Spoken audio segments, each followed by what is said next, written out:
Good evening, everybody. Thanks for tuning in to Dumbout TV. Make sure you hit that like and subscribe button for brand new content. This your boy Go About Shorty. Let me get straight down to business. Today we finna talk about the rapper that went by the name of Stat Quo.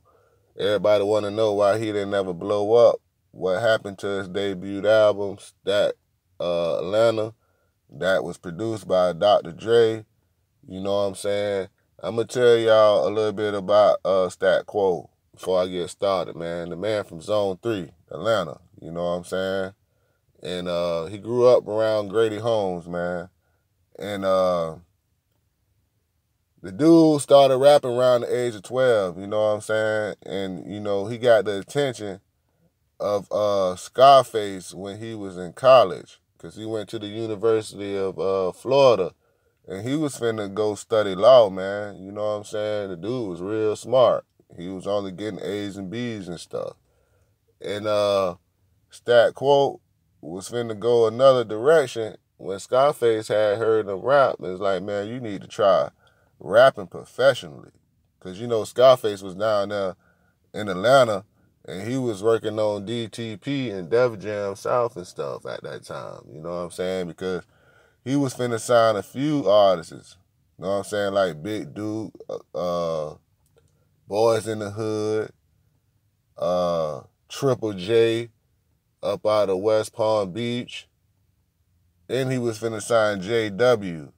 That was out of Fort Lauderdale. It's a lot of dudes he was finna sign that he was listening to their music and he was finna make them their protege.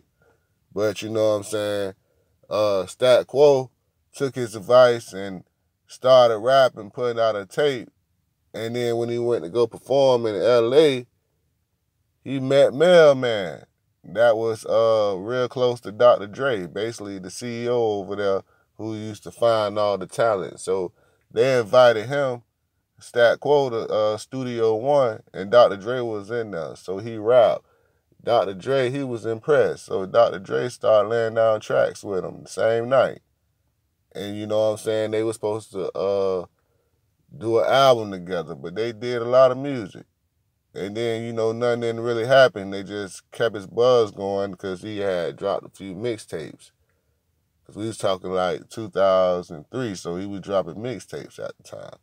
And then Eminem found out about him after about 5 or 6 months. And Eminem heard it, so Eminem said, man, forget that. I'm finna go ahead and sign you to Shady. Because Dr. Dre, he ain't gonna speed up your project, so we're gonna drop you over here at Shady Aftermath. So he went over there to Shady Aftermath, and he was working on Encore and a couple other compilations and stuff. And then he worked with Young Buck, with Cashville. He worked on Ludacris album. He worked on Jermaine Dupri album. He was able to work with everybody. So he even went to Shy Money XL and dropped the tape over there because everything wasn't coming out the way he wanted to fast enough. So he eventually went over there. Then he started his own label. You know what I'm saying? And he still get writer's credits because he wrote for everybody. You know what I'm saying? He was on that anger management tour too. He was over there with Obi Trice and D12 and all them boys from Aftermath, man. They was hanging out, man. I first heard about Stat Quo in the Ozone. And he was in the Source magazine and stuff. It was bidding wars about this Atlanta artist that was just a lyrical giant at that time. Because there really weren't too many lyricists, man. And, Dr. Dre them had an ear for that stuff. You know what I'm saying? Because at the time, he was finna put some money behind Cash, and then he heard about this cat Stat Quo, man, and they was really finna do some music and work with this man, man. And you know what I'm saying?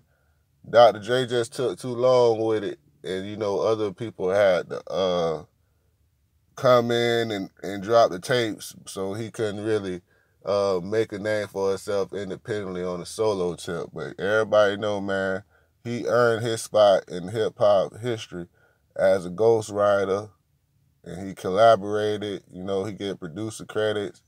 You know what I'm saying? Stat Quo, he running up a bag, man. He's still out there in California working on albums and stuff. He real close to the game, Whack 100. And he got good ties, man, from the South to the East to the Midwest to the West Coast, up north. Because he's just solid dude. 50 Cent was even messing with him, man. You know what I'm saying? This man go all around the globe and he have a Atlanta hat on and nothing ever happened to him. Right now he managing Lil Xan. You know what I'm saying? But that's all I got to say about Stat Quo, man. He's still out here. He's still active. He just behind the scenes. Peace of mind.